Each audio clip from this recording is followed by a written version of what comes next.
जी बिल्कुल, आज का ये जो प्रोटेस्ट सिट इन हमने ऑर्गेनाइज किया है, इसका मकसद ही यह है कि 48 आवर्स गुजरने के बावजूद अब तक ना सिंध गवर्नमेंट कुछ स्टेटमेंट दिया है, ना फैमिली से मिली है, ना बताया है कि इस पे क्या हो रहा है, ना ही पुलिस डिपार्टमेंट इस वक्त तक क्या कर रही है। सीसीटीवी कैमरास लगे हुए हैं सारे डिफेंस क्लिफ्टन में।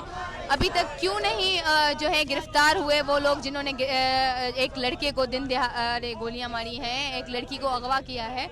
और यहाँ पे आप देख रहे हैं फैमिली मौजूद है और फैमिली का कहना है कि उनसे किसी ने कोई बात नहीं की, ना उनसे कोई नुमाइंदा सिंध गवर्नमेंट से आया है उन्होंने बात की है।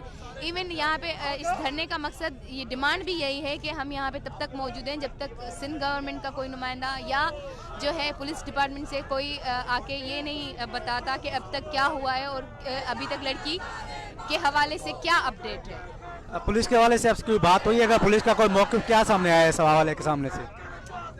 नहीं, हमारी अलग से पुलिस डिपार्टमेंट से बात नहीं हुई है, ना ही फैमिली को पता है। हमारी जो भी बात हुई है वो फैमिली से हुई है, तो फैमिली को अभी तक कोई पता नहीं है और कोई क्लू नहीं मिला।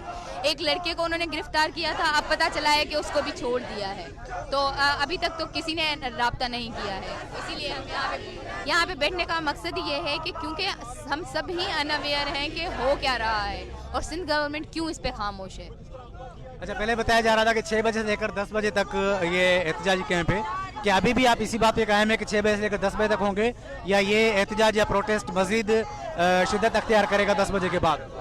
ये डिपेंड जी, हमने कॉल जो दी थी वो 10 बजे तक दी थी, लेकिन डिपेंड करता है कि अगर जो है कोई नुमाइंदा नहीं आता या पुलिस डिपार्टमेंट से कोई राब्ता नहीं करता तो शायद हम इसको मजीद बढ़ा दें।